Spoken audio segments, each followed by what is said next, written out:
ओम शांति। मैं बीके राजेश्वरी सभी आत्माओं का स्वागत करती हूँ। आज मैं आप सबको बताऊंगी, जैसा कि आप सबको पता है कि नई युवा पीढ़ी कितना डिप्रेशन में है, कितना टेंशन में है, कितना सोचती है, घबराहट है उनके अंदर, चिंता है उनके अंदर, फिक्र है उनके अंदर।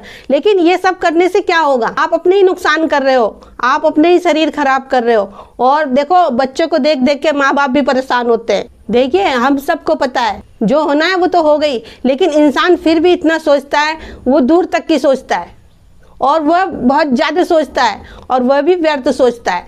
अगर अच्छा सोचो तो भी कुछ हो जाए, लेकिन आप व्यर्थ सोच रहे हो, जरूरत से ज़्यादा सोच रहे हो। हाँ ठीक है, मानती हूँ कि सोच आती है और सोच आएगी भी, लेकिन आपको अच्छा सोचना है कि मेरे साथ सब कुछ बहुत अच्छा होगा, जो हुआ वो भी अच्छा था और जो होगा वो भी बहुत अच्छा होगा।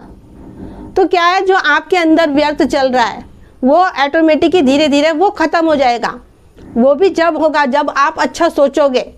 अगर व्यर्थ ही सोचोगे तो व्यर्थ ही चलेगा मन के अंदर। इसलिए कहती हूँ, सोचा करो कि मेरे साथ तो बहुत अच्छा होगा। देखिए, हमारे जीवन में बहुत सारी बातें आती हैं, अच्छी बातें भी आती हैं, कुछ बुरी भी बातें आती हैं, लेकिन अच्छी बातें हम याद नहीं रखते और बुरी बातों को हम हमेशा याद रखते हैं। तो इसलिए कहती हूँ, अपने अनुभव से भी कुछ सीखो, अच्छे अनुभव को अपने मन के अंदर लाओ, अच्छे अच्छे विचार लाओ। ये नहीं कि कुछ बुरा हुआ है तो आप उसी के बारे में सोच रहे हो, तो वो तो आप व्यर्थ सोच रहे हो। जब व्यर्थ सोचोगे तो मन तो परेशान होगा, डिप्रेशन में भी आएगा, चिंता भी होगी, फिक्र भी होगी। कैसे आगे बढ़ोगे, कैसे कुछ कर पाओगे? कोई कुछ हमें बुरा कहता है तो उसकी बात पे भी ध्यान नहीं देना, क्योंकि हमें तो अपने मन की सुननी हैगी। आगे का जिंदगी का सफ़र तो हमें खुद तय करना है।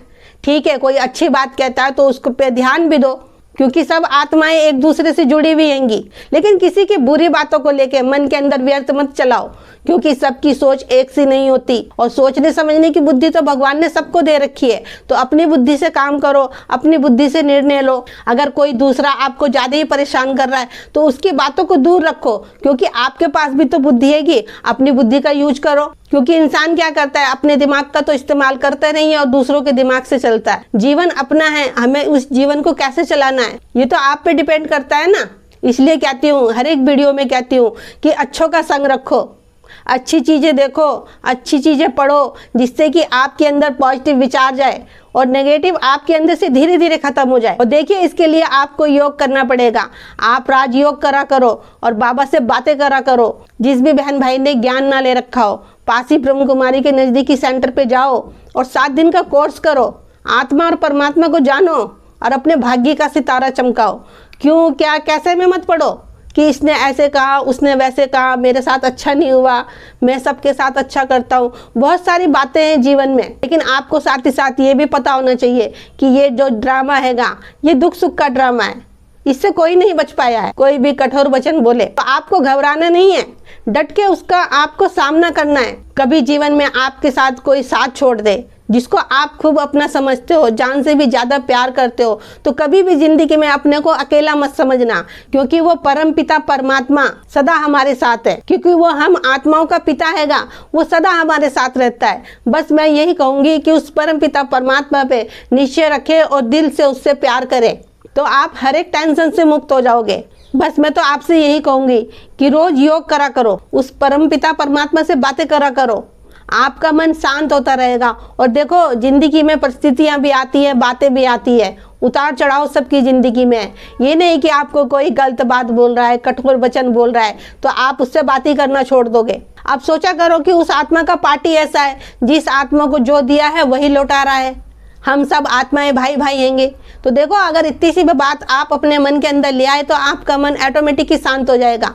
देखिए, पहले तो अपने मन के अंदर ये विचार लाने ही नहीं है कि मुझे किसी बात की चिंता करनी है, किसी से मुझे ईर्ष्या करनी है, किसी से मुझे नफरत करनी है। अगर ये चीज़ आपके मन के अंदर रहेगी तो आपका मन कभी शांत नहीं होने का, क्योंकि ये जो शब्द देंगे ना, 2-3 शब्द बताए हैं, ये हमारे अंदर क्रोध को उत्पन्न करते हैं, ईर्ष्या को उत्पन्न करते हैं, तो फिर हमारा मन शांत नहीं होने का। इसलिए मैं कहती हूँ, सबके लिए शुभकामनाएं, शुभ भावनाएं रखो, चाहे कैसी भी कोई आत्मा हो, ठीक है। और इसके लिए आप रोज योग करा करो। जितना आप योग करोगे, मुरली सुनोगे, बाबा के ज्ञान में मगन रहोगे, उतने ही आप टेंशन से अटेंशन में हो जाओगे, हर एक टेंशन से दूर हो जाओगे आप। लेकिन आपको धैर्य रखना है और आगे बढ़ना है और उस परमपिता परमात्मा पे निश्चय रखना है। तो ठीक है, फिर चलती हूँ, कल फिर मिलूंगी कोई नई वीडियो के साथ। जब तक के लिए ओम शांति, ओम शांति।